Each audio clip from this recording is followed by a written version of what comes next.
I'd like to call the January 29th, 2020 Board of Education meeting to order. Would everybody please rise for the Pledge of Allegiance? I pledge allegiance to the flag of the United States of America and to the republic for which it stands, one nation, under God, indivisible, with liberty and justice for all.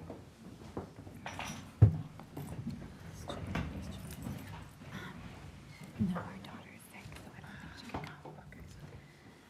So a few things to kick off tonight's meeting. I just wanted, sorry, I'm rushing things. Reiteration of executive session motions. Yes, So- the board met in executive session to discuss collective negotiations pursuant to Article 14 of the Civil Service Law and board development. Perfect, thank you. Okay, so a few comments to kick off the meeting. Since we met last, I had the opportunity to be interviewed with the first of the Inside 10803 podcasts. This is a new form of communicating Pelham's news, which is set to launch this week or next. And it's a partnership with the Chamber of Commerce, Clay Bouchon, who's the president of the Chamber of Commerce, and with funds from the Junior League of Pelham, who helped them purchase all the sound equipment. But the idea is that this is going to be an exciting new way to communicate Pelham news to our residents. And I think that they're planning to push this out through iTunes, I think they said, and they're going to add a feature through the Pelham Examiner as well on a weekly basis. So they're going to get pushed out on a weekly basis. And they're also going to be pushing out on MOPS, POPs, DOPS, all the usual Instagram, things like that. So stay tuned. On Sunday, I also had the opportunity to attend the remembrance event for the Holocaust that was organized between the American Legion and the Pelham Jewish Center at the Picture House. I know Dr. Champ and Ms. Tabaz were there, maybe others of you, but I spotted you guys in the crowd. It was such an excellent event. It was so heartening to see the theater that was just filled wall to wall. I had really no expectation of how many people were going to be there, but there were very few open seats. And there was a nice cross-section of students, people of all ages, people of all backgrounds, people of all faiths. It was a really nice coming together of Pelham.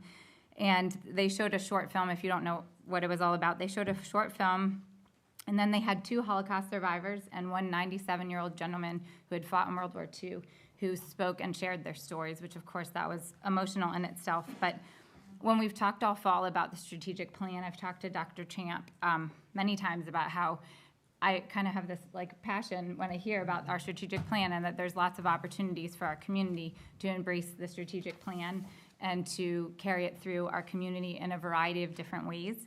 And this was just a perfect example of how that can happen. And it was also a perfect example of how a complaint that was posted on MOPS about the swastika that was in the townhouse turned into something very positive, because Joe Durnan took the bull by the horns and he really reached out to the community and had the rabbi from the Pelham Jewish Center respond to him, and they came up with a great idea, which was to have this event. And it was a great positive response to something that started very negative. So I also wanted to mention that tomorrow evening, Eileen and I will have the chance to attend the Legislative Advocacy Forum. In the coming months, you're going to see letters that we push out to the community to ask for you to sign, to send letters of kind of petition letters to our legislators as they're finalizing the state budget. And a lot of times the topics, as I mentioned at our last meeting, that we speak to is how we are funded as the town of Pelham, and we are underfunded. And so we're going to have the chance to hear from representatives and to sit at the table with them tomorrow to talk to them about the specifics of how we are impacted from a funding perspective in Pelham. Tonight we're thrilled to be able to take action on a motion to honor Anthony Sinertia Jr.'s legacy and the placement of his football number 44 on Glover Field. During the coming weeks and months, our Fields Committee will plan to work with members of the Sinertia family, representatives of the students and the boosters to craft the wording and the design for a plaque that we would like to place at Glover Field to further celebrate Anthony's life, legacy, and impact. And finally, I'm excited for our work session this evening. From our planning sessions this year about how we wanted to orchestrate our work sessions, I know that John was almost like you requested to have this presentation. Back in August, we talked about this, to really show us all about what you're up to from a technology perspective and how it connects to our strategic plan. So I'm excited for that. I also got a sneak preview at our Authentic Learning Committee meeting last month. So I would just thank you for working so hard on that. So now, I think what I'm going to do is things a little bit out of order. 2.6 is a motion to honor Anthony Sinergia Jr. So I'm going to take the motion and the vote, and then I'm going to go down there and read it at the podium, and if any family members want to come up to receive it, we'd welcome you. So do I have a motion? So moved. Second. All in favor? Aye. Aye. Any opposed? Any abstentions? Okay. I'll just bring this.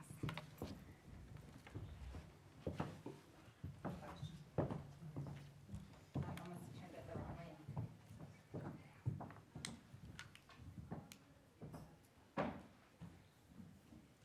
Okay, so this is the board lingo, so it sounds very formal.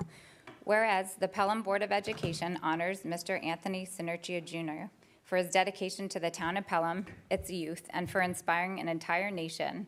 And whereas Mr. Sinergia was a longtime resident of Pelham, having attended Prospect Hill Elementary School and having graduated from Pelham Memorial High School in 1989, where he was captain of the varsity football team. And whereas Mr. Sinergia was dedicated to the Pelham community and inspired children through service as a volunteer youth football coach, a role in which he instilled his own qualities of discipline, diligence, and spirit to the young athletes. And whereas Mr. Sinergia was diagnosed with ALS, but was determined to never let his physical limitations stop him from living his life to the fullest and inspiring all who crossed his path. And whereas Mr. Sinergia established the Anthony Sinergia Jr. ALS Charitable Foundation and the Strikeout ALS Softball Tournament, which allocated 100% of donations to fund research into the disease.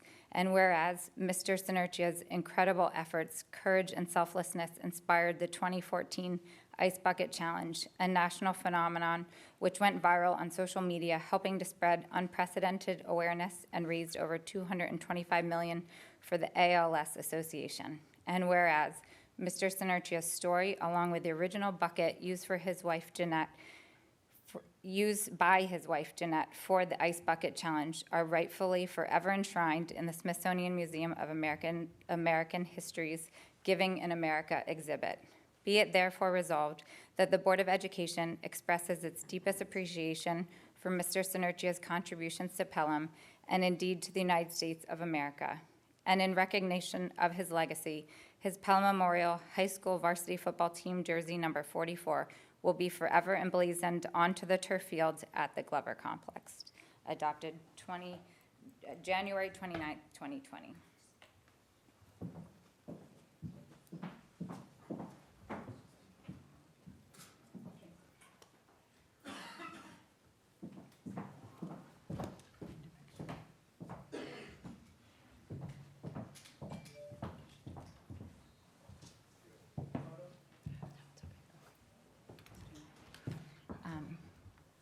Okay, so this is now bringing us to section 3, which is approval of the minutes.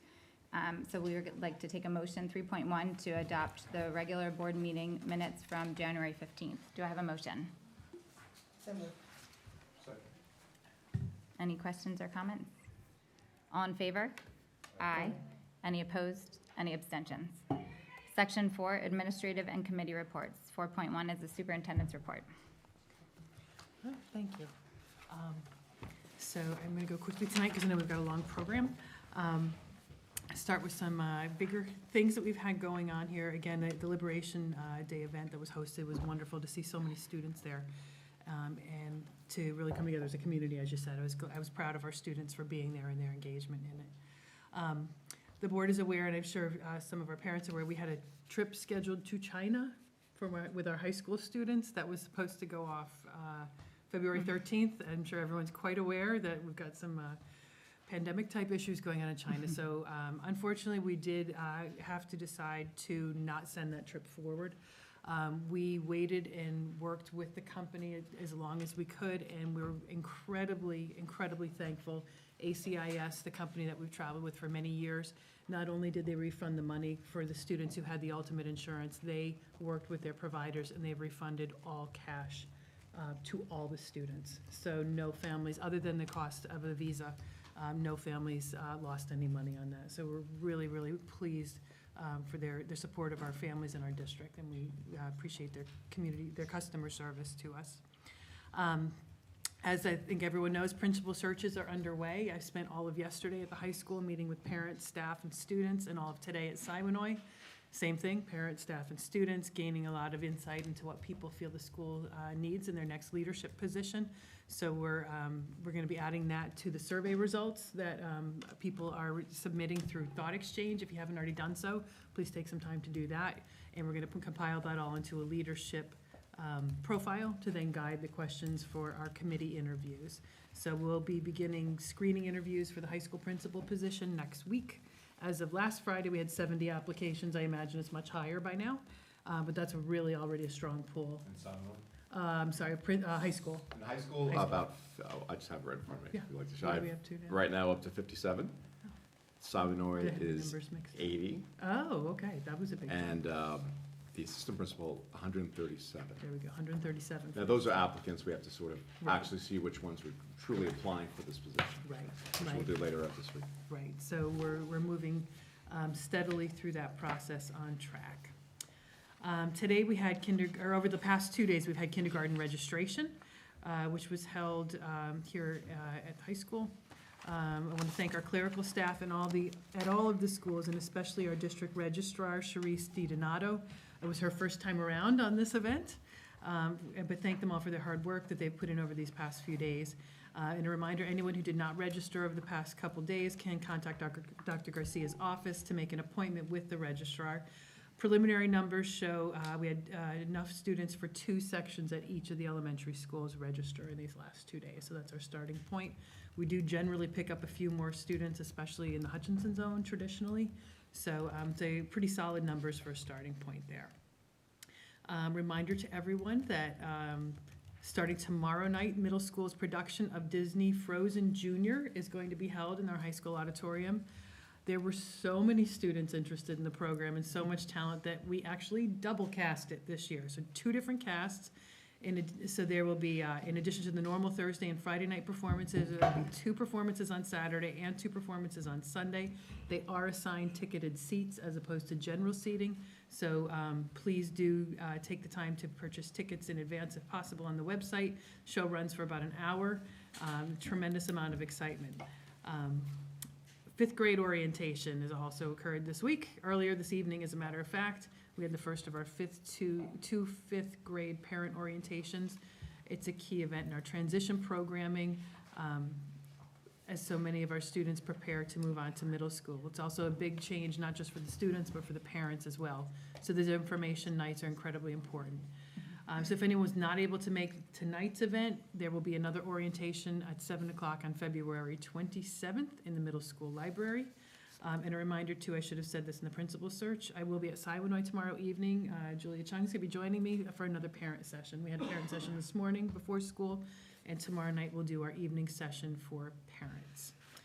And end with my usual high school brag sheet, so you can continue to see all the awesome things that are going on at our high school. On Saturday, January 11th, the forensic speech team traveled to Chaminade High School on Long Island for the 73rd Annual Invitational Tournament. 550 students from the 5 boroughs and New Jersey competed together. Congratulations to freshman Leah Sherbansky, who placed 12th in JV oral interpretation. Senior Nicholas Lieggi, who's in our audience this evening, earned 9th place in congressional debate, and junior Georgia Connolly placed 8th in varsity oral interpretation. Congratulations to all. Pell Mell website has been awarded an honor rating of first class by National Scholastic Press Association. This is a ranking specifically for the Pell Mell's online presence, and congratulations to our student editors for this tremendous honor. January 16th was the opening of the Regional High School Student Art Exhibition at Concordia College, which featured work from over 30 high schools in the area. Paintings by seniors Morgan Sample and Henry Gutch were among 90 artworks considered for the 7 awards. Congratulations go to Morgan Sample for winning one of these highly competitive awards. Very impressive. And finally, on January 18th, the forensic speech team attended the Regis Loyola Tournament on Manhattan's Upper East Side. The team placed an impressive 4th place overall in the sweepstakes. Special congratulations go to junior Georgia Connolly, 6th place in varsity oral interpretation, junior Alyssa Persia, 3rd place in congressional debate, junior Rebecca Jacobson, 3rd place in dramatic performance, freshman Leah Sherbansky, first place champion of JV oral interpretation. In addition, Mr. Schleifer was awarded the Truck and Brought Memorial Service Award for dedication to the New York City League. So our forensics teams continue to see tremendous accomplishments. Thank That's you. it for tonight. Thank you. So our next item is 4.2, which is Board of Education Committee Reports. I know we have a robust bond steering update. Are there any other committee reports I'm missing? No. Okay, so Jess, do you mind giving us Sure. an update? Bond steering met on Monday morning, bright and early to talk about the bids. We opened the bids on the Hutchinson School last week, and they were very favorable. So we were able to discuss the recommendations from our architect and construction manager to award several of those, and the committee agreed to advise the board that we should award on many of those contracts. Maybe I should wait for everyone to leave.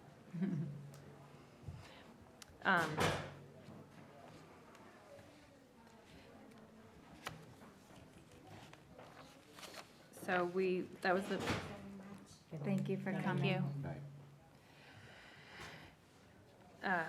So for the Hutchinson School, we discussed we went out to rebid, remind everyone that our original bid was under a single contract, and we did not have very favorable returns on those bids, so we decided to do away with the PLA, which is the project labor agreement, and bid the 5 separate primes separately.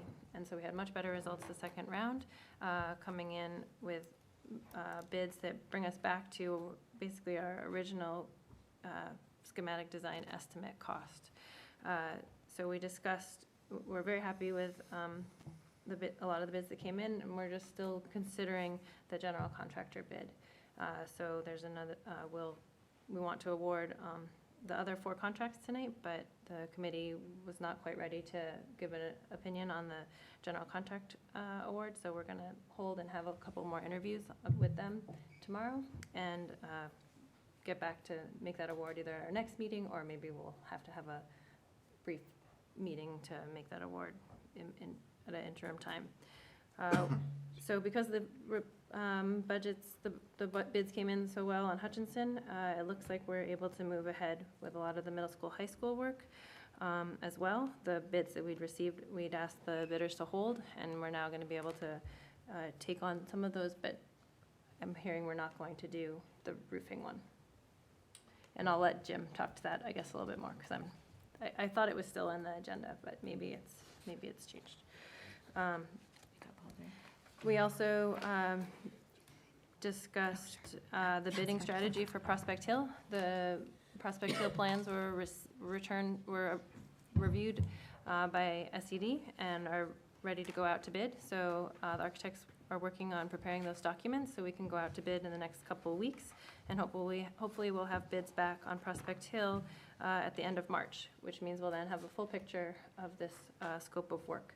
And we're going to talk about, we're going to do a couple options, or we're going to ask that the Prospect Hill bidding is sort of on what's the best schedule that you can provide. We're hopeful that we might get some work done in there this summer, but we're not sure that that's going to be most cost effective, so we're going to kind of see how the bids come out and make sure we are able to get the work we want done at Prospect Hill.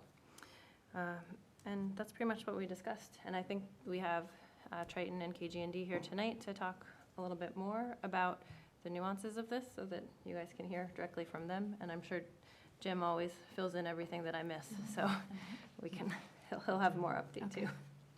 Okay, Jim, so we could take your report and then maybe hear from them. Okay, so there's quite a number of items. A large part of this evening's agenda is about recommended awards for the capital project bids. Again, we do have Russ Davidson from KG&D here, as well as Kevin Sawyer and Frank Arturi from Triton Construction Management.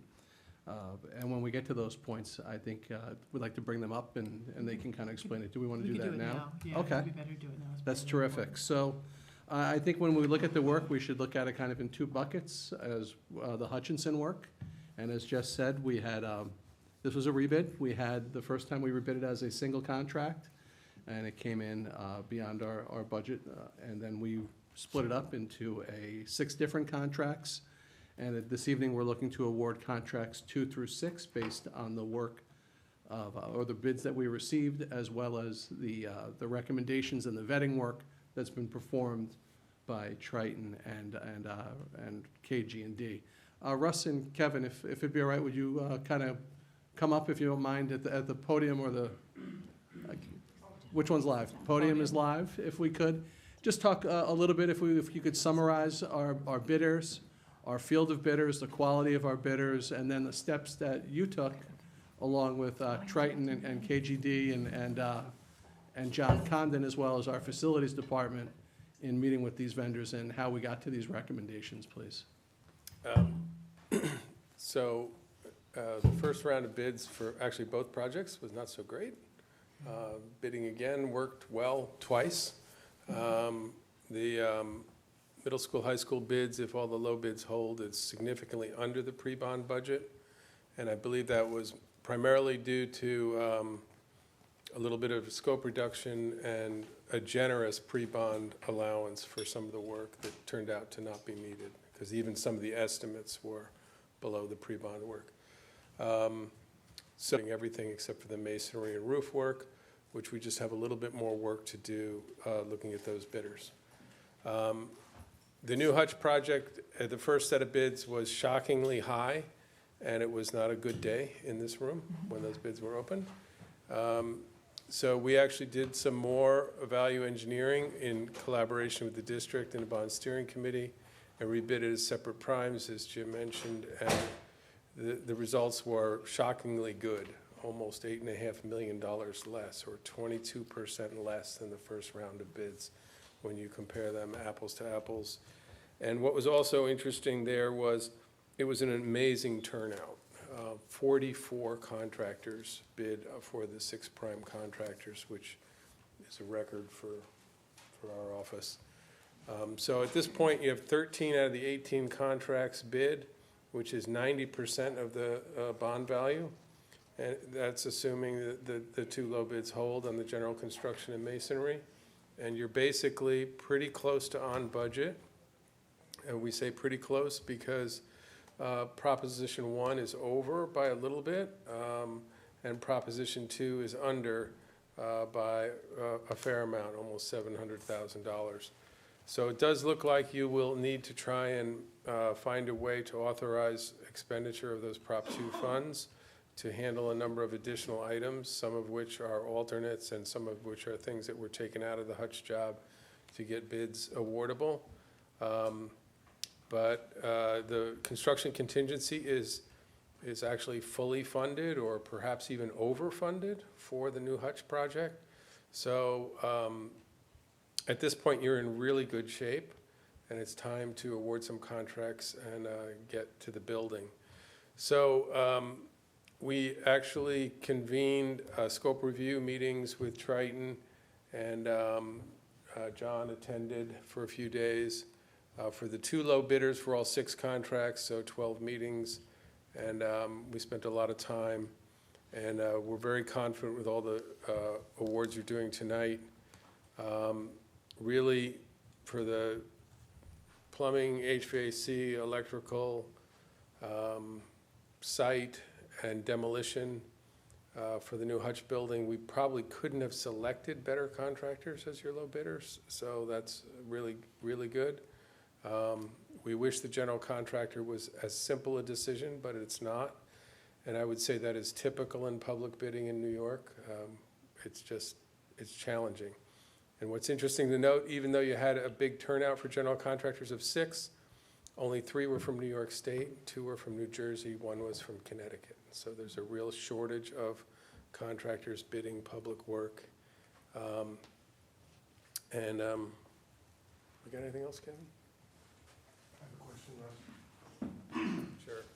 So, regardless of which of the general construction contractors is awarded the contract, does that play on, how does that affect our budget and where we are with the budget? Well, yeah, so if you aggregate the two propositions, you're about $700,000 under budget with your low bidders. If you go to your second low bidder on general construction, that goes to 800,000 over. Arguably, you have that much money in excess contingency. So it's not the end of the world, but it does further stress things, because there's been this list of other items, some of which were removed from the new Hutch project, including alternates, but other things like moving expenses, security, data technology, which add up to almost $1.3 million. So you need some of that. If you stay with the low bidders, you need some of that overage to pay for those other items and probably some contingency. If you go to the second low bidder, you may not have enough money to fund all those items after, if the contingency gets fully utilized for unforeseen things during construction.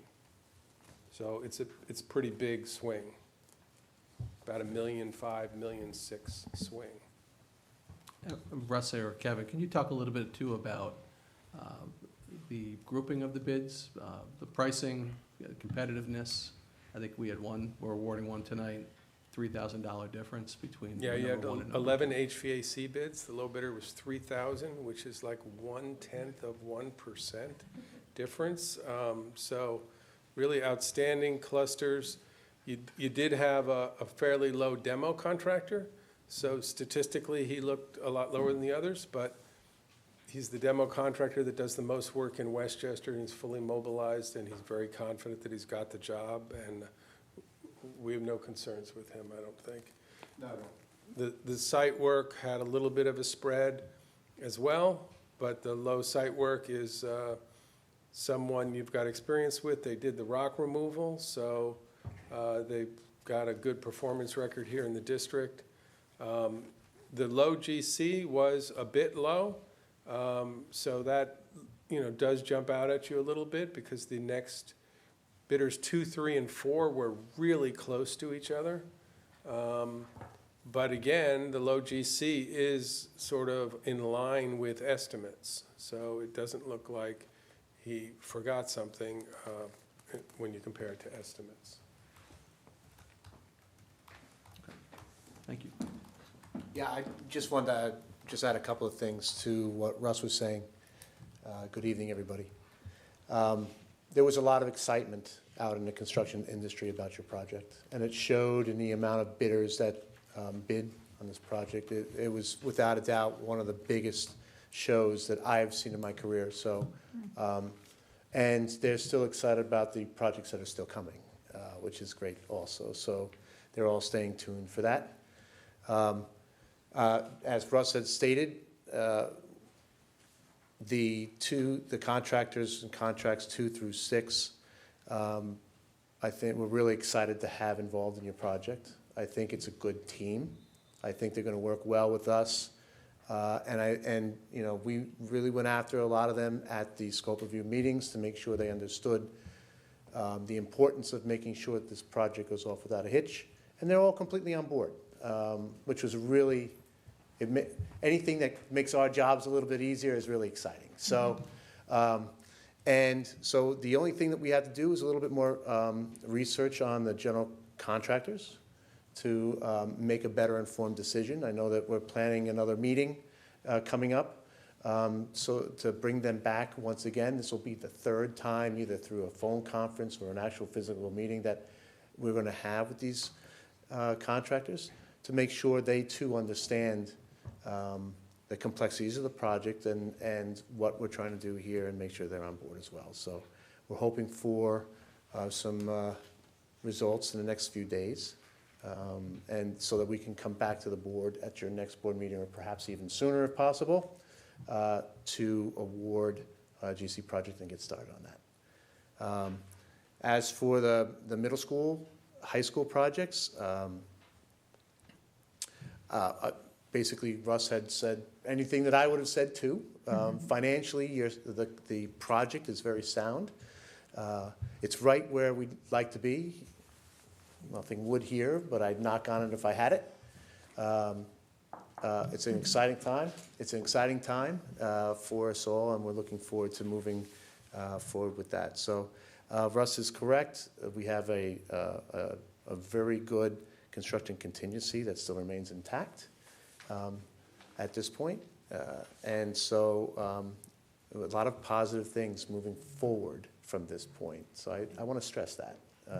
It's very exciting. It is great news, and correct me if I'm wrong, within that current budget, that's projecting Prospect Hill at the out-of-scope level. That's as well, correct. Yep, we're projecting it at the full breadth of what the plan design was included within those numbers. Right, I know I think it was our last meeting, we said that we may be in the position of having to roll out the old, smaller version, but again, given how well these numbers came in, we're still able to contemplate that larger expansion, which is really exciting. You'll announce that in a few different meetings, actually, Yeah, because we're I'm all preparing excited people about that there were no surprises, but that is very Yes. exciting. And also the full scope of the middle school, high school project as well. 'Cause I know we had Yes, talked about yes. pairing that, if we needed to, pairing Yeah, that back too. at this but- point, tonight, again, just absent that one, the roofing masonry, everything else for the full project is being awarded. So we have to go back now into our planning stages of identifying additional space for the district offices, because we will actually be moving out That's right. now that we've got, this forward progress in motion. No more denial. No more No. denial, no. It becomes real once Have a you prove it. laptop, we'll travel. That's about as much as we got, so yeah. For bidding Yeah, purposes. JCafe, they have wireless, that could be working out just The fine. new workspace in Pelham. Designated parking space, right? How hard is that to work in your? That's it, yeah, that's about it, I can work in my car. That's it. Thank you. Thank you for gentlemen. coming. Thanks. And I do think, and Russ did mention it too, but I think it just warrants mentioning again as we continue to move towards budgeting.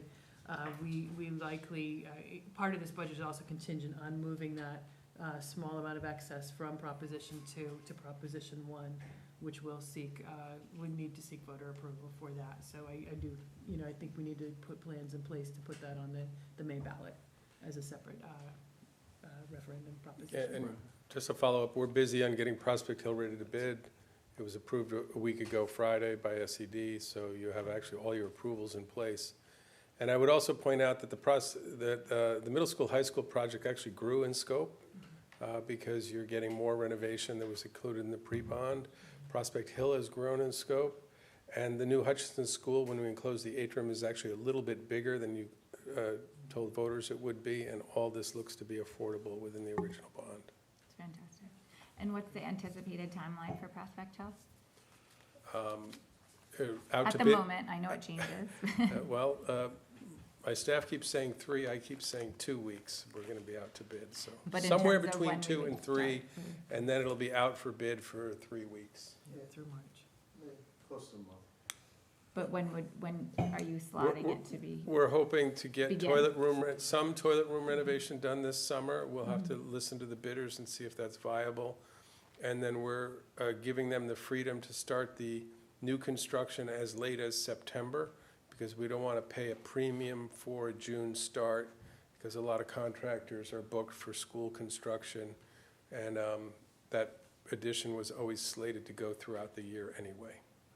And it can be safely constructed apart from the children. So any bathroom renovations will be done when school was not in session, but as Russ said, that exterior expansion can be done at any time, Mhm. As long as the ground's not frozen. weather permitting. Yes. Jim, did you have other things that you were gonna add to your update? Would like to just touch on a couple of Thank you. quick things. Thank you for coming. Thank you. Thank you. Last week, the Office of State Comptroller released the district's fiscal stress score, something that comes out every year. And our score was a little bit different than it has been in the past. It's based on a 0 to 100 score. If you're anywhere between 0 and 25, that's very good, 100 being the worst. For the past few years, we've been at a 0 on our financial conditions. This year, we ticked up to a 3.3, so The natural question is, why did this happen? We did some poking around, and what we found out was because our cash position was lower than usual, that's why we received that designation. The reason for that cash position being a little bit lower was because we had advanced funds for the capital work that we've been working on right now. Just about 2 weeks later, we went out to the bond market and we borrowed some monies. So had we done that a few weeks earlier, we would have found ourselves with the 0 designation. But I just wanted to make sure we had an opportunity to explain it and kind of let you know. We looked into it. 3 is still considered a very low score. We prefer the 0. So, and we want to be able to explain why we have that 0, so, or the 3. So just thought that was important. The governor released his budget which talks about our state aid on January 22nd. There's a lot of different things that the governor is proposing this year. This is the first step in a multi-step process where the state legislature approves the budget by the end of March. We've been meeting with, speaking with the state delegation, and we'll be meeting with Representative, and actually with Representative Amy Paulin and other school districts to talk about our needs and where we stand with our foundation aid and expense-driven aid. Again, we're trying to kind of deconstruct the governor's budget. There's not a lot of detail on it right now, and we're receiving dribs and drabs of information from the Business Officials Association, Superintendents Association, but as we move forward, we'll share that with you. The real story is we're not slated in the governor's proposal to receive a heck of a lot more aid, and he's proposing combining some specific aid categories. If we look back historically, we do better year after year, so we have some reason to be optimistic, but we have to work our way through this budget process. And we know the state has a significant budget deficit that they are working through as well. So I think their financial backdrop is a little bit different than it's been in years past. With all of everything going on with the capital bond and when we're going to go to market and when we're going to borrow, we've been talking to our fiscal advisors, capital market advisors, a little bit about what the financial landscape could look like and what borrowing for the bonds would look like for the upcoming year.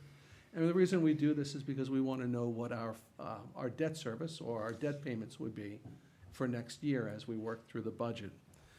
When we do that, we kind of work through a tax cap worksheet. I think everyone's pretty familiar with the tax cap.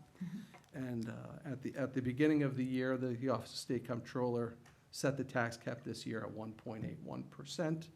And it's really broken into 2 parts when you think about the tax burden that is put on the property tax owner. One part of it has to do with the operating budget. They're the operating part of the school district's budget.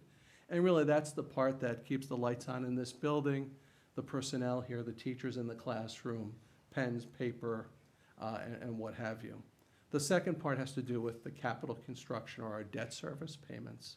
So when we look at our budget, the tax cap applies to the first part that I just discussed. And the allowable tax increase for that would be 1.77% year over year. But as the property homeowner, they would probably expect to see a tax increase larger than that, probably closer to the 3 to 3.5% range, depending on where the final debt service numbers come into play. And that really would be caused by 2 reasons. One is we do receive some state aid from the state with our debt and with our capital projects. We have known about a drop in our state aid, and we are getting the expected drop in state aid for building aid next year of about $500,000. And then we expect to bring on some additional debt service with the new project, and that's been expected all along. In the months coming forward, or the weeks and months coming forward, we've asked Rick Gansey from Capital Market Advisors to come share with the board, again, some information about state aid, the capital bonding process, and what we could expect and use for our bonding assumptions for this year coming up. He's come before the board the last 2 years. He's really an expert in the state aid, building aid, processing, capital markets, also are our capital advisors, our fiscal advisors. So just kind of a prep on that and kind of give you a range of where we could be. And again, that's because you look at it and it's the 1.77%, and then the bottom part would be what happens with our debt service payments. Just try to go quickly through a couple of other quick items. We're establishing new tuition rates. These are set by the state for special education. And this is just something that we do every year when those new rates do come out. We are amending some of our change orders numbers based on some procedural issues. When we looked at our change orders, our vendor gave us their change order number, but when we submitted the change orders to the state, the change order numbers were out of sequence. So all we're asking the board to do is to just administratively help us line up those change order numbers so that we're in good with the state for that. And then last but not least, I know it's very important, we're going to be asking you to dispose of a washer and dryer from 314 Pellandale. They are classic vintage and they are in working condition. They'll go up online once the board approves the release of those assets. How much do you think we can get? I'm counting on $25 for each of them. Something. So, again, I joke about it, but again, we just try to, when we do these things, we bring it forward to you. As we talk about 314, we are still working through that process with the permitting process with the state. They've asked us about whether or not we need a sprinkler or not, and in the entire building. We're waiting for the state to make that determination. If they do require that, obviously that expands the scope of our work a little bit more. This just becomes all more pressing right now, though, as we look into the work that's going to be beginning the early part of May for the interior renovations. So we're mindful of that. We're talking about it already, and we know we're going to have to be somewhere. So the phase one is the bank of rooms, basically down the hall from where we are in the staff development room and where PPS, the group, sits right now. And I guess that's where I am right now. So thank you. Jim, on the 314. Yes. So we're waiting for SED to approve the plans, and they've asked for a waiver for the sprinkler for the third floor. Correct. We didn't have a sprinkler on the third floor. And because of that, they said if we don't want one, we would need that waiver. And it's the Department of State at the state that will make that determination. We're guided by their building department laws and rules and not by the local municipality for this particular item. So the normal homeowner would go to the local building department for that.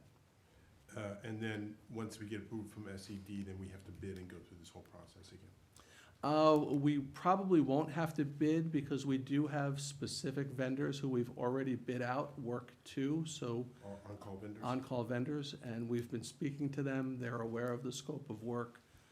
For instance, there's some electrical work that will have to be done. Our on-call electrician has been through the building and is prepared to do that work. We also have our maintenance mechanics and internal staff who will be able to do some of this work as well. So some of the exterior work, concrete work, different things, you shouldn't expect to see us doing that, but some interior work, non-electrical, we can handle some of that work as well. Are we below Wick's law threshold? Well, since we've already bid it out, I think we're okay on Wix. I'll have to double check that. On the comptroller's report, it's really small, but I just couldn't help but wonder what made us change on the environmental factor from like a 0 to 5. I know it was still a negligible change, but I was just curious. It was a more significant change than on the financial. It was, and I think we went up to like a 5 or something. that was back in 2017. You're right, we were a 5. This year, we were a 0. And the environmental actually designation deals more with what's happening regionally on an environmental factor, economically. So I think we're just in a better place economically now than we were 3 years ago. Great. Okay, so this brings us to, any other questions? 4.4, our work session on technology and the strategic plan. John.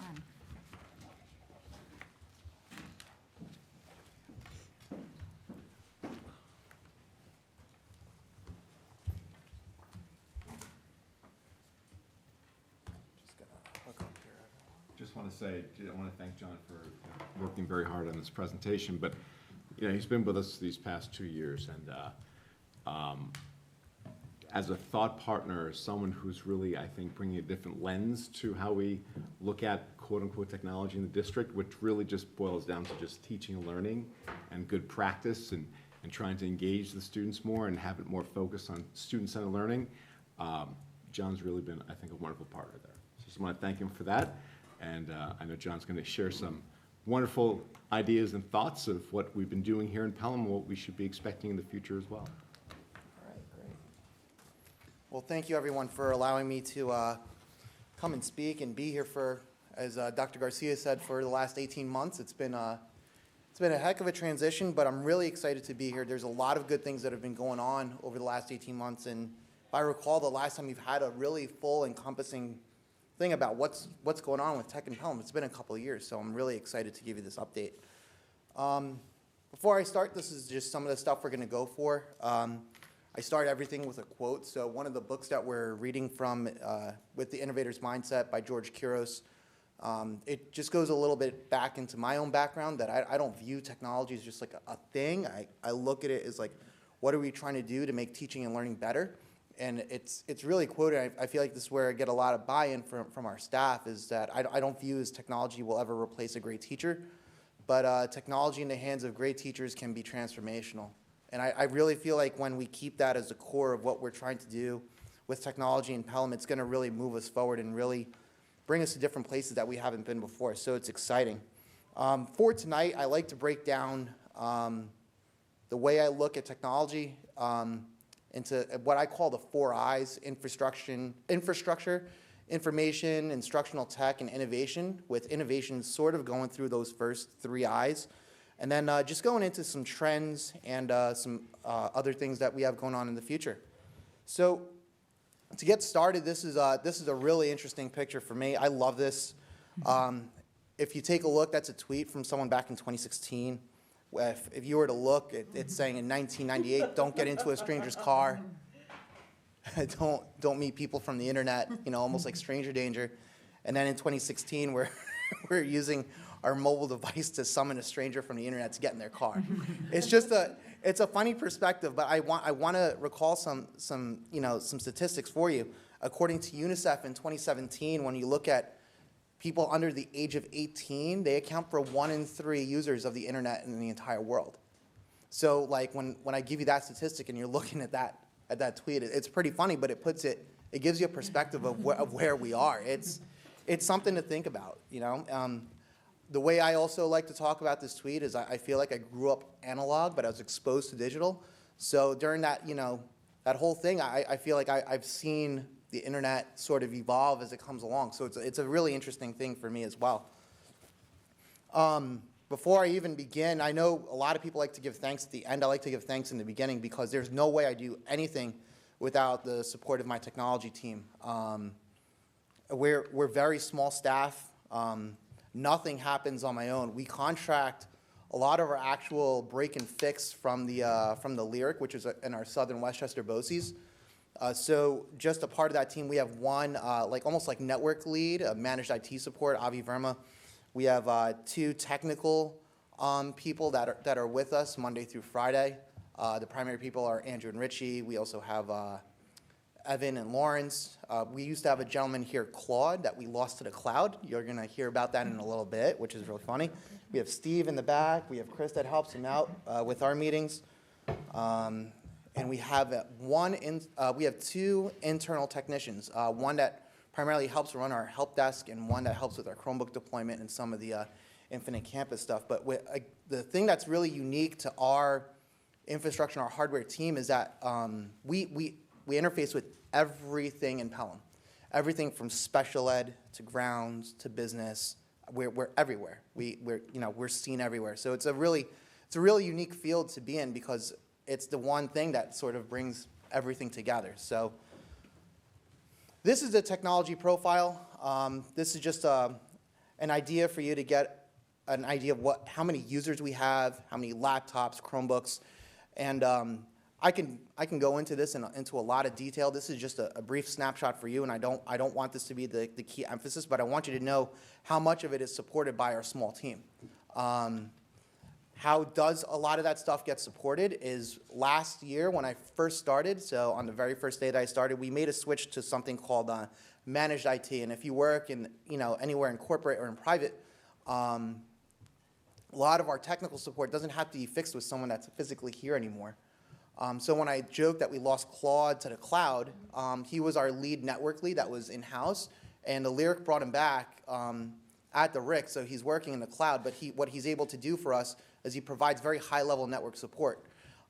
Being a part of this managed IT infrastructure, so what happens is when a teacher or any of our users puts in a help desk ticket, it goes into a ticketing queue, and they generally, about 75 or 77% of the tickets get resolved remotely. Anything from like rostering to our finance, to our Infinite Campus, all that stuff is pretty much solved remotely.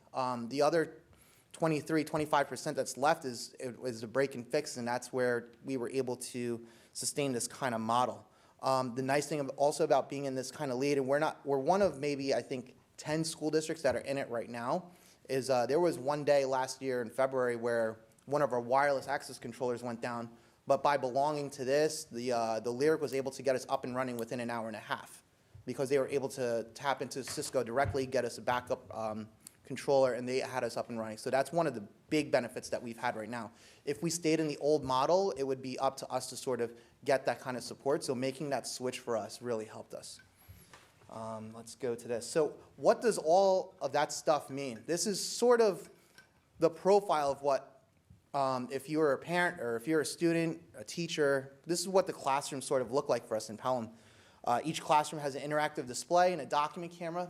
In our K-1 schools, we put 5 iPads per classroom. Second grade, each classroom has a set of 10 Chromebooks. They're the 2-in-1 devices. They don't fold all the way back, but they're touchscreen.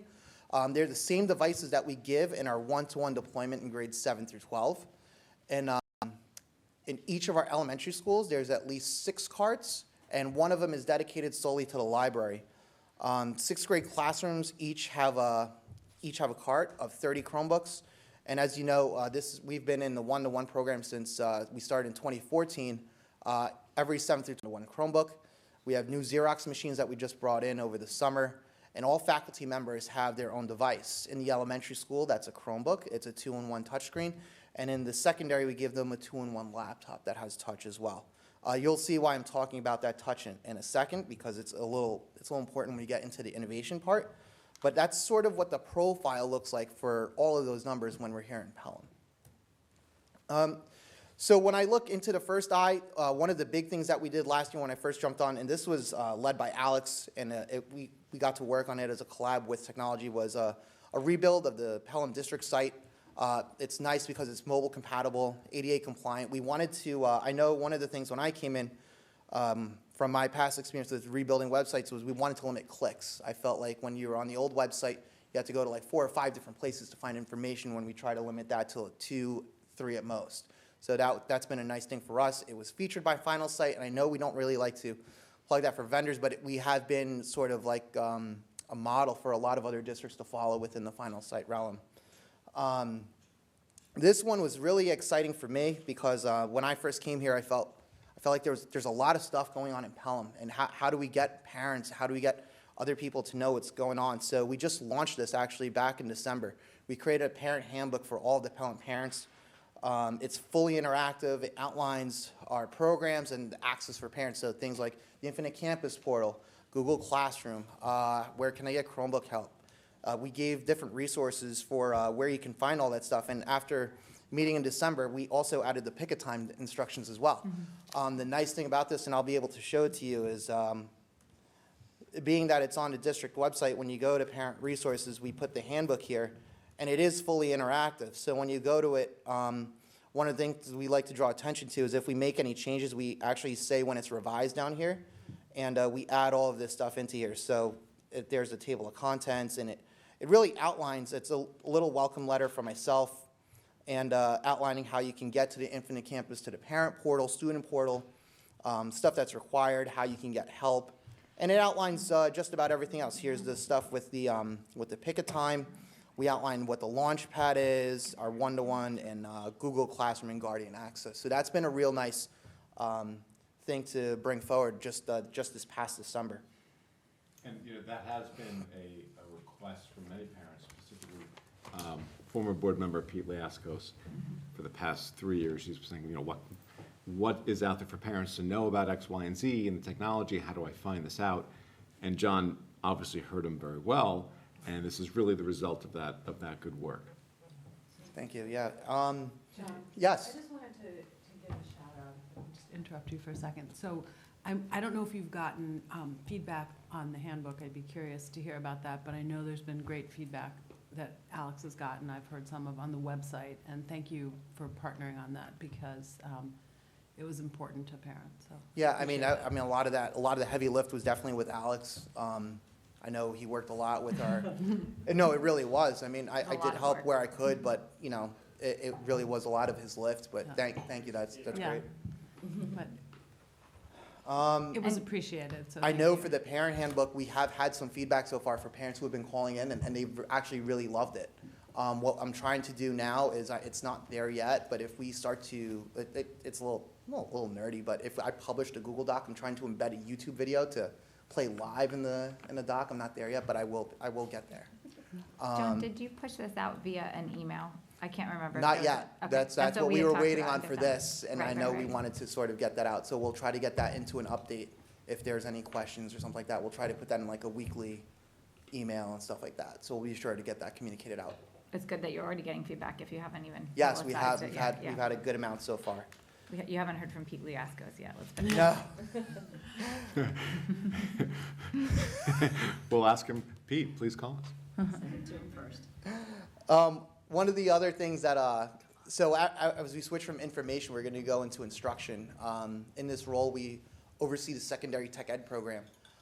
There's been a lot of changes to that program as well. So just for going into 1920 for this year, at the middle school, we changed the 6th grade, what used to be a traditional tech ed program, we switched it to almost like a STEAM-based math support.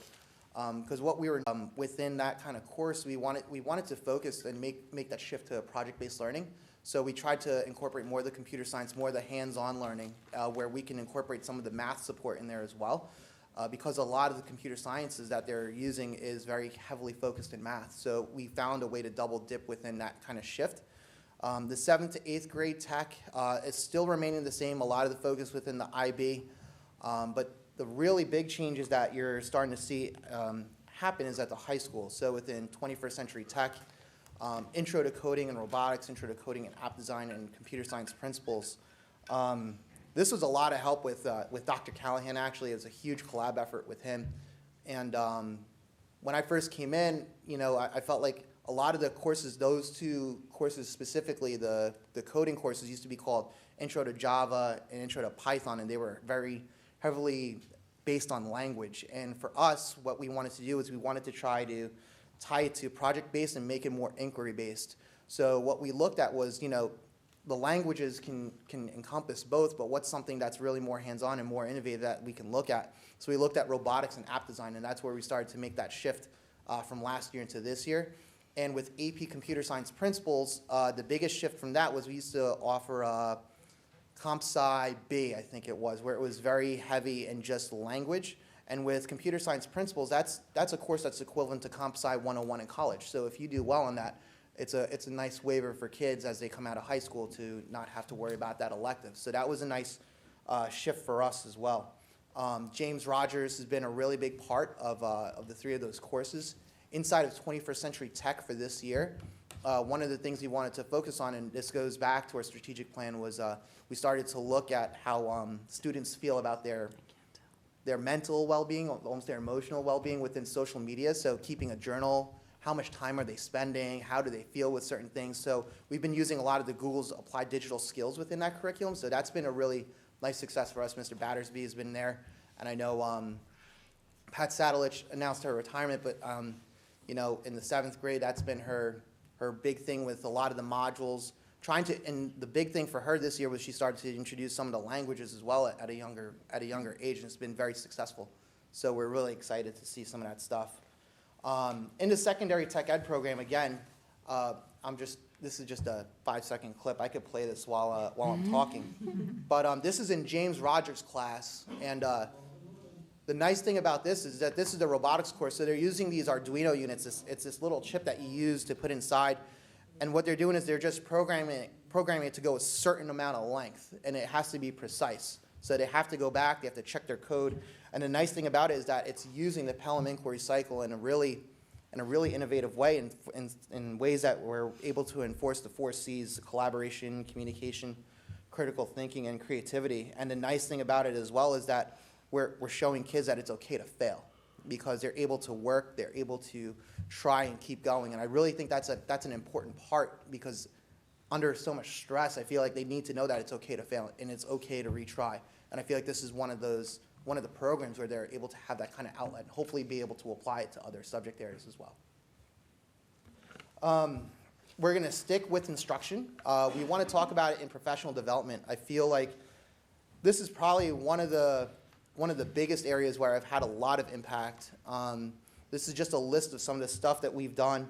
But for me, the one model that Dr. Garcia talked about is I try to lead by modeling examples that can be done in the classroom. We try to make them very authentic for the teachers.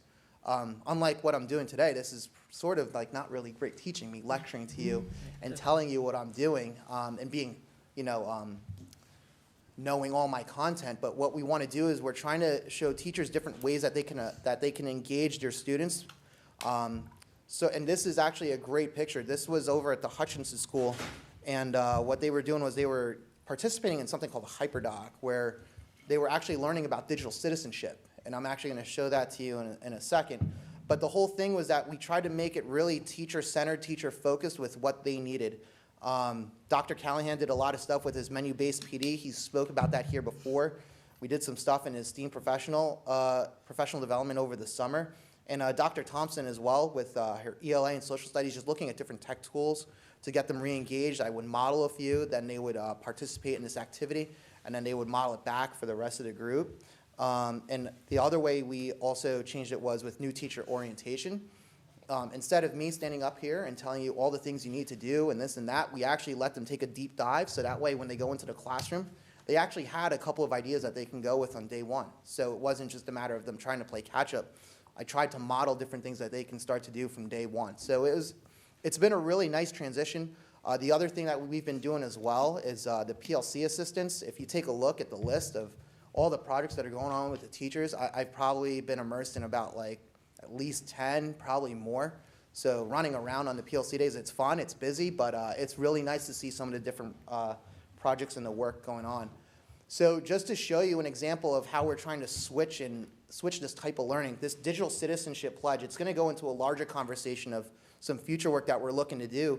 But this is an example of something that they can do in the 4th or 5th grade. It's called How Do You Create a Positive Online Community? And teachers, what they can do with this Google Doc, it's almost like if you thought of web quests back in like the late 90s or early 2000s. Web quests were based on finding different pieces of research on the internet, where as opposed to using a hyperdoc, they're engaged in not just finding different pieces of information on the internet, but there's also different activities where they have to collaborate and communicate with each other. So as they go through, the teachers actually did this whole hyperdoc, and then they participated in this collaboration reflection at the end called in Padlet, which is a really nice tool. And some of the teachers actually ended up using this in their class as an activity. It touches on just about everything that you can think of. It's very heavy within reading and a lot of focus within writing. So that's a really nice element for the elementary teachers. And the other thing that I wanted to show you was how we remodeled new teacher orientation. So what we did was this stays with them forever, is we gave them something called a technology tools board, where they can sort of just go around and pick, what do I need more help with? What do I need to do? So use this tool board as a reference for tips and tricks. And what we do is we give them, when they come in, they're nervous, they're excited. I give them the first hour and a half to sort of just go through this. And if they have any questions, they can ask me. So for example, if they go into here for Infinite Campus, they can get their link. For Google Drive, we give them different resources for how they can look through their drive from Alice Keeler. There's a lot of great resources that are in here for them. So that's just one way that we've also tried to shift that kind of thinking for them. So they're actually exploring rather than you just lecturing. Correct. Right? So that's just, it's simple, it's a different shifts, but it's just really showing how we want the students to be the center of the learning, not just the teacher. So the other thing that goes with it as well, and it's funny, is so when we start to look within curriculum, not just look modeling what that's like for the teachers, but how they're actually using it with the students. This is a great picture. If you take a look at this is actually from the STEAM Day. Who would that be? So familiar. This was a really great day for us. We've been a Google district since 2013-14, but I feel like some of the tools we're starting to really hit on right now. One of the things that was really big for us that we brought in was, I did not bring this in, my predecessor did, but we started to really polish and go forward with was the ClassLink Launchpad, and it gives you something called single sign-on. So for those of you who, outside of school, how many of you go back to work and you have a different password for this, a different password for that, a different password for that, and then imagine being a 6, 7-year-old kid and you have to manage 5 different passwords. This Launchpad, what it allowed students to do, K through 12 and our staff, is they don't have to worry about that anymore. It's all single sign-on, and as long as it works with our Google environment, they're able to just single click and get into all their applications. And that has been a problem in the past. Especially Correct. Parents complaining, totally acceptable in terms of like understanding why that's a problem for kids to remember all these different passwords. But John has really been instrumental to try to fine tune that. It's made a big difference because they used to come home and inside their folder was like stapled several different, logins and passwords for all the different things that they use, Yeah, we tried to tie up a lot of the loose ends, so my predecessor brought the product in, but I tried to get everything incorporated into it, which we did. So it's been a really nice transition for the kids as well. Connecting different classrooms. So when I talk about that, it's a low-tech, high-tech sort of thing. So what we're trying to do is we're looking at some tools like Flipgrid, but for me, it's more about using Google Meet. If you could think of Skype and trying to cross-connect classrooms just within Pelham. So there's a really cool, one of the science research courses is connecting with Emily Kaiser's class on, I forgot what they were looking, I think it was like the water cycle or something like that they were doing research on. I can't remember the project exactly, but they were asking questions back and forth to each other. And it's just one of the easy ways that we can look to use. Was it the water instructional table, tech. like the erosion with the water tables? It was something like that where the kids were doing the experiment and then they would ask the high school kids, what do you think about my research? And they were asking science research kids these questions, so they're able to give this kind of dialogue back and forth, and that's been pretty cool to see.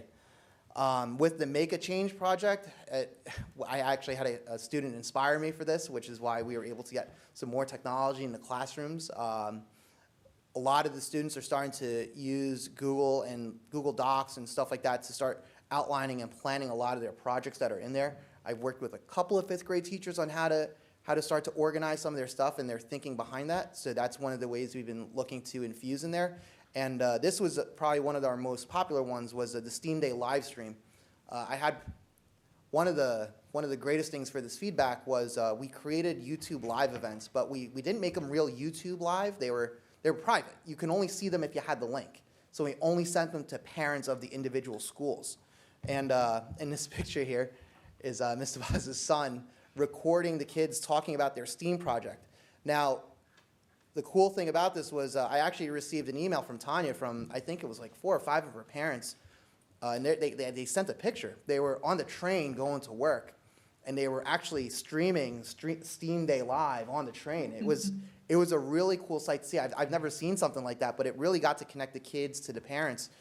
And other schools got to actually tune in to other schools to see what was going on. It was we're going to polish it more for this year, but it was a really cool pilot to see because we had 1, 2, 3, 4, you had 2 streams, you had 8 streams going at once. So it was pretty cool. The high school kids were coming in to work with the elementary schools. It was just a really cool event and something that was nice to see that really connected it. And the parents commented, oftentimes things like that are hard for parents who are working out of Pelham to attend, and it was such a great opportunity. You can kind of be wherever and still be a part of what's going on in your kid's school. So. Yeah, I logged in from work. Oh, you got to see it as well. Yeah, I That's logged in cool. from work. It was pretty cool.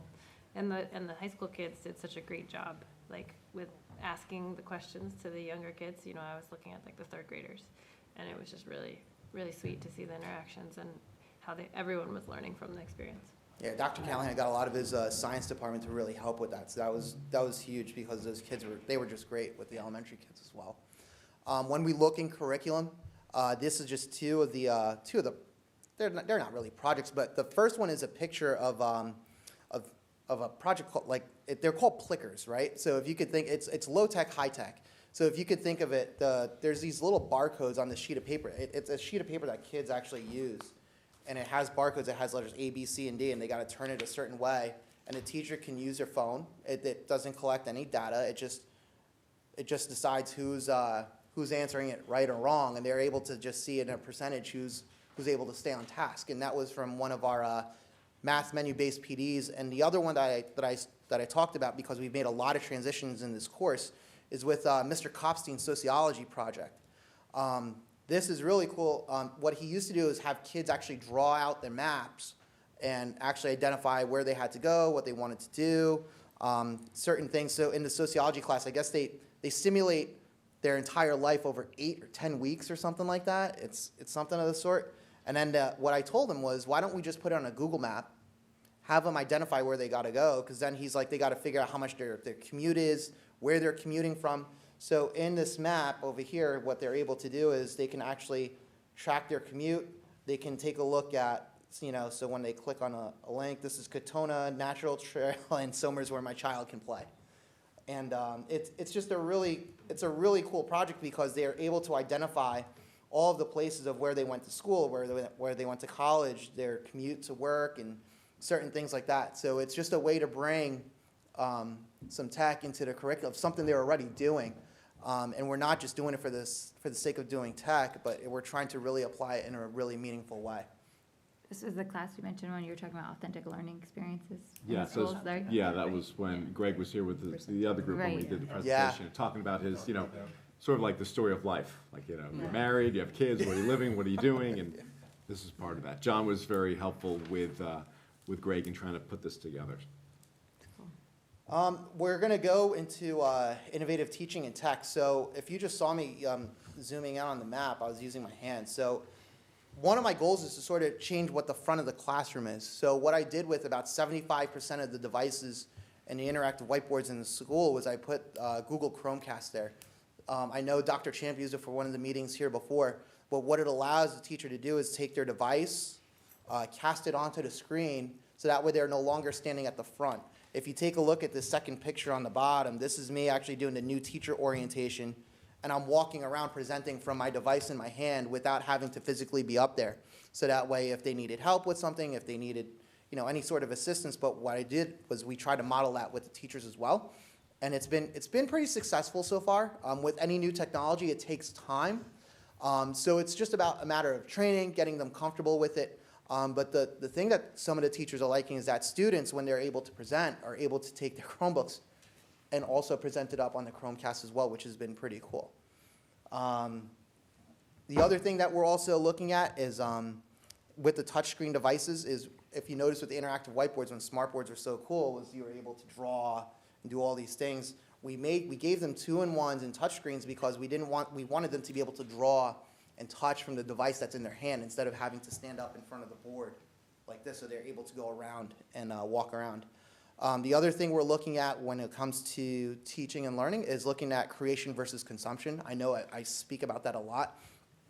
You're going to see some of that within the future trends, but having students become more of creators of content instead of consuming. I know there's a lot of concerns around a lot of things with not just screen time, but how much time they're spending on technology. So we don't want them always consuming, but we should look at, if they're going to use technology, we should look at ways that they can authentically create and become more creators with the tools that they have. The other one that we looked at was we created Google Classrooms for all the elementary schools, actually, for the staff. And why did we do that? Because we wanted to start to get them on board as well with using some of the Google Classroom tools.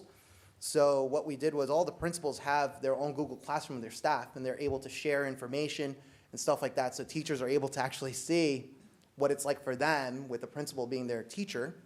And it's been a really cool shift of thinking for them as well. These are just some of the trends that I'm seeing in technology. So there used to be a report called the Horizon Report that the Consortium for School Networking used to publish. They don't make that anymore. they actually started to make this thing called, and it's by these 3 projects. It's called the Driving K-12 Innovation. They break it up into 3 parts: hurdles, accelerators, and tech enablers. So what they did was they get these submissions from all across the United States of about like 500 topics that drive each three of these different areas.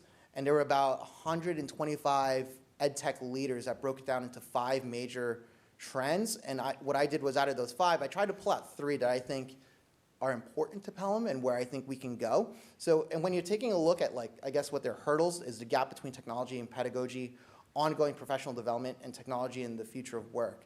It's funny because the technology and the future of work sort of fits within our strategic plan of what we're trying to do with authentic learning. But the gap between technology and pedagogy is, it's a matter of just trying to keep up with what's going on in tech, how it can be used within the pedagogy, and the ongoing PD. How are we always able to constantly provide? So the ongoing support that we're doing with the PLCs, giving teachers more time to work and collaborate, those are always going to be ongoing hurdles, but technology has a way to sort of help bridge that gap. When we look at the accelerators, these are things that can really drive your curriculum, drive technology use, is looking at as learners as creators, looking at design thinking, and building the capacity of human leaders. If you take a look at those 3 accelerators, a lot of that is based within the inquiry cycle. And the last part that we're looking at as well is tech enablers. So what does that mean? These are tools that can be used to sort of surmount hurdles, but can embrace accelerators. And we're looking at things like blended learning, cloud infrastructure, and extend reality. A lot of that stuff that we're doing now. So these are just the 3 things I wanted you to sort of have a little bit of an emphasis on of where we're seeing these patterns within the United States and what we're trying to do here in Pelham. Because I think all 3 of these intertwined together is where we should really put our focus that really fit within our strategic plan as well. The last thing, and this is how I'm going to finish it off, is just some of the future projects that we have going on here in Pelham. We're going to start with the infrastructure with the Smart School Bond and E-rate. So Smart School Bond projects were actually approved before I got here, and they were submitted. We do have one we're awaiting final approval from SED for their architecture review. Apparently, when you put a camera on the outside, it's considered an architecture project. But that should be approved within the next couple of weeks, and we'll be able to put those up. When we're looking at E-rate funding, one of the projects we're looking to do right now with E-rate is to replace all the wireless access points within the district. More than half will be coming to end of life by the end of this year, so we want to try to get ahead of that curve and use our E-rate funding to help assist with that. For information, one of the things that I want to do is create a teacher instructional tech portal, very similar to what you see with the handbook, but I want it to be owned by teachers, made by teachers. So trying to find people who are willing to contribute to that, to help each other maybe come up with best practices. One of the other things that we wanted to look at in information was I was just reached out about 2 weeks ago, and we're piloting this in one school. We're inviting all the principals to come because I would like to do this in each of our elementary schools, but we are going to be piloting a parent night at one of our elementary schools on technology, just what's going on, current trends and stuff like that. I had a PTA president reach out to me and ask if I would be willing to do something like that. So I will be co-presenting with one of the principals, and we're going to see how that sort of goes, just to see how, just to see the feedback, if there's attendance for it, if there's an interest. And if it does end up being bigger, I would like to do this in all of the buildings for us as well. The last thing that you're going to look at is on the bottom is with innovation and instruction is digital citizenship and digital literacies. And there's new New York State standards that just came out. So I remember back in my, in my old practice, I used to have to create a lot of these on my own, especially with digital literacies. When you look at digital citizenship, it's more like how are you staying safe online, your digital footprint. With digital literacy, it's what are you expected to know by certain grades, certain ages. The two intertwine a lot with each other, but now New York State has provided some guidance behind that. So I'm going to be working with our library media specialists and our computer science teachers on how we can begin to get some of that interwoven. A lot of the digital citizenship and digital literacies we will look to interweave within just regular curriculum where it's not going to be noticeable. But a lot of this stuff is still new. It just got approved. And one of the ways that we're doing this right now with digital citizenship is that's actually a picture of Anne Sullivan, and this is during Women's History Month. And what the kids had to do was, and this is part of digital citizenship, teaching what a hashtag is they didn't actually create hashtags, but what they did was they took Post-its on books that they read, and they created a hashtag for the theme of the book. So if you take a look at Susan B. Anthony, it's hashtag women's right to vote. And and they used Post-its and they wrote it and they put it on the books, and all the books were on display within the library. So that's just one of the low-tech ways of teaching a high-tech thing within digital literacy that I thought was really cool. With all of that being said, that's what I have for you. Any questions for me? Could you remind me what E-rate funding is? Yeah, sure. So E-rate is it's a federal program, and I apologize if I don't get it 100% correct. What it allows you to do is, let's say there's and every district gets a certain percent back, right? So what happens is, let's say you wanted to do and E-rate covers certain projects and certain things that you're allowed to do. It's broken into different categories, but you get a certain amount of aid back depending on demographic of your district. So let's say, for example, and I'm not saying this is, I don't remember the exact percentage, but let's say Pelham's E-rate percentage is about 50%, all right? But I'm just using that because it's easy math. So if we had a project that's $100,000, we would have to front the money for $100,000, but we would then get $50,000 back from the E-rate program in the next year. So it's almost like state aid, but it's a federal program for that. And what it covers is it covers mostly infrastructure-based stuff. So you can't use it for software, you can't use it for devices, but anything that's infrastructure-based, like power supplies, backups, cabling, actually not cabling, maybe some servers and switches and stuff like that, but nothing in terms of devices or software can be used with your E-rate. Telecommunications, information services, it's available to schools and to libraries. I believe it goes back to doesn't it go back to the Clinton administration? I mean, Or before. Before, I mean, Before. this is back, we were was talking about the called information before that. superhighway, and, you know, the bridge to the 21st century, all that lingo back then, that was sort of the, E-rate's the outgrowth of that, I think that approach. Comes from federal telecommunications taxes. Oh, Yes. Yes. Okay. Thank you. Yeah, no problem. All those taxes on your cell phone bill. It's the rate of sounding ancient, the risk of sounding ancient. When I first came on the board, we struggled with, acquiring computers, getting them into classrooms, and most notably, to use them and instructing them how to use them in creative ways. So just listening to this, it's such an incredible, we've come such a long way. It's totally integrated to our instructional program, and the teachers are clamoring for more. Yeah. So I know it goes before you, but I want to congratulate you for, Yeah, thank you. I think, taking us more than one step forward, really catapulting us forward in this effort. Yeah, thank you. We've had really good leadership in the role. I felt like I tried to bring my own little spin for the last couple months. So thank you very much. Any other questions? You've built up an impressive team too, John. Thank you. I know a number of the members of it. Thank you very much. I don't know if you're looking for a particular type of person or just people that think differently or whatever, but you seem to all work very well together. Thank you. It's a credit to you. Thank you. Yeah, you have one really small I team know. member in this. I don't know. So that's The youngest funny. employee in Pelham. Is this a child labor issue for us? That was actually, so on our team, we have Andrew, that's his daughter, and it was her birthday. So we had her come in and we had some cake for her, so. And this is actually a really nice connection back for Pelham. So this is during our summer work. We hire 5 interns, and they're all Pelham graduates or current Pelham students.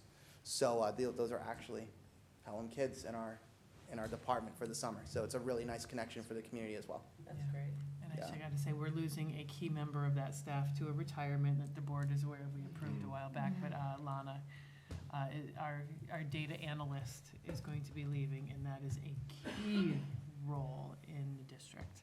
So John's certainly been a key partner in planning those steps out, working with Jim's office and civil service and Dr. Garcia. So we've got some transitions coming up there. How long has she been? I was gonna say 14, 15 years, somewhere around that. She's exactly the kind of person you want in that role. does a She is meticulous job. so meticulous and conscientious, hardworking. Yeah, so we're gonna have some transition there. And I'll be honest, we're a little nervous because she also is intimately involved in the scheduling and staffing process, as is Judd Rothstein, as is Mrs. Clark. So we're gonna have a lot of transition in that role, but that's where I keep saying, Julia was an assistant principal at a high school, I ran a high school, Steve's run a middle school. We will survive. We'll all put on our former principal, assistant principal hats and navigate through. But really, that's where really that strong team. Everybody pitches in, and John's been talking with BOCES about some additional support through those transitions, so that we're sure to get through the scheduling, staffing, and process, and ready to open school in the fall with an equally strong team. John, I just wanted to say, I'm reflecting back on when we hired you, and, we've had the benefit, you've presented to us in the past, and I've had the benefit of being in different committees with you. But this presentation just brings everything that we saw in you to life. You have the ability to see the infrastructure needs and to work behind the scenes and, deal with all the smart bond stuff and all this, and know where we can get the best technology at the best rate. But you also have this easy ability to relate to the teachers, to know what would be helpful to them, to be approachable to them. It seems like you're interfacing nicely with the students as well, and it's like it's not always easy to find that in one person, I think, and I feel like you've really lucked out, but you proved this in a presentation like this, and now we've seen you for a few years, so you've really hit your stride. Yeah, So, thank you. I mean, everyone's been super supportive here since I started. I know, like, Dr. C has been great with me, the admin unit, and most importantly, the teachers here have really embraced everything I've tried to really do, because we can't just put things out, but like they just want to be heard. Yeah. And I really feel like that's a really big part of this role, just listening to what they need, what can I help you with? So, and just being, just being out there, being visual, so being present. So thank you very much. Thank you, and thanks for asking to do this presentation Plus as you're well. a hockey guy. I know, he follows our team. Automatic credibility. Tonight? Actually, we have a game tonight. Then not only that, he knew about the Mazzaro boys yeah. before he got here, so Mr. Mazzaro knows exactly what. yeah, he knew all about your family. So. He might I have don't picked know, Pelham because if of that's a it. good thing or a bad thing. He hasn't said anything bad. Yeah. He knew they were Well, dynamite. thank you very much. Thank you, John. Very much appreciated. Thank you. So next is section 5, policy and monitoring and governance. We have a number of second readings. Yep. So 5.1, policy 7510, student health services, it's the second reading. So, I mean, obviously, nothing will have changed in any of these at this point, but this one, if you remember, is the summary, really, or the resource for funding all other health policies. So that's that. Okay. The next one is, we're not taking any No, motions. it's just the second second reading. readings. Okay. So 5.2 is policy 7511, that's immunization of students, the second reading. Right, and this is really just an update and streamlining language that existed in different policies and putting it all in one place. Nothing new here. Policy 7512, student physicals, also the second reading. And the same situation here, just an update. Okay. Policy 7513, administration of medication, second reading. So this is the one that, at our next policy meeting, we're going to review. We will hopefully have gotten language back from the attorneys by then, I imagine we will, about how to handle things that seem to not belong, like hand lotion and things like that. Sunscreen. Was it Vaseline? Vaseline is a really troubling one. Who would have thought? So we'll, at our next Board of Ed meeting, we will just review what they said, and if we have to make any changes, we will make them for that third reading. Policy 7515, the one that gets our heads all itching, head lice, the second reading. Right, and this was just a new policy that basically said that kids can't miss school because of having lice, and the new process for how that gets handled. So, yeah, second reading. Itchy. Yeah, Itchy makes public. everybody itchy. And reminder that is based on guidance from state ed and the health department, not our us. own initiative, and, but yeah, I think the less we can exclude students, the better for the students. Does anybody have any I know we're not taking an action on this, but does anybody have any questions or comments? No? Thanks so much for all your work on that. So at the next meeting, you anticipate that we might see third readings? And we should, Okay. at that point, be able to adopt, yeah. Great. Okay, section 6 is financial reports and motions. I'm going to take 6.1 on its own, motion to approve 2019-2020 budget transfers. Do I have a motion? So moved. Second. Any questions or comments? All in favor? Aye. Any opposed? Any abstentions? Okay, I'm going to consent 6.2 through, let me scroll down. 6.12. These are all motions related to the bond that we've discussed already. Do I have a motion? You do have one tuition in the top one. Oh, I'm sorry, and the tuition, yes. So moved. Any questions or comments? All in favor? Aye. Any opposed? Any abstentions? Can I take 6.13 and 6.14 as a consent? Do I have a motion? So moved. Second. All in favor, any questions or comments? All in favor? Aye. Any opposed? Any abstentions? 6.15, I'll take on its own. It's a motion to accept a donation. Do I have a motion? So moved. Second. So, be it resolved that upon the recommendation of the superintendent and the Board of Education, that we accept the monetary donation of $553.90 to support the art department of the Pelham Memorial High School, and that gratitude be bestowed upon its donor, the Pelham Memorial High School PTA. And be it further resolved that we do hereby accept the monetary donation of $1,000 for the Dr. Lori McQueen Memorial Scholarship Award to a graduating senior at Pelham Memorial High School, and that gratitude be bestowed upon its donor, Ronald D. Mott, in honor of his late wife, Dr. Lori McQueen. She was a Pelham Memorial High School graduate in the class of 1979.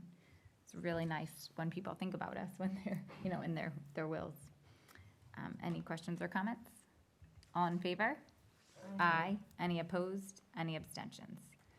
Section 7, Superintendent's Personnel Recommendations. I'll consent 7.1 through 7.3. Do I have a motion? So moved. Second. Any additions, questions? Pretty minimal for a meeting. All in favor? Aye. Any opposed? Any abstentions?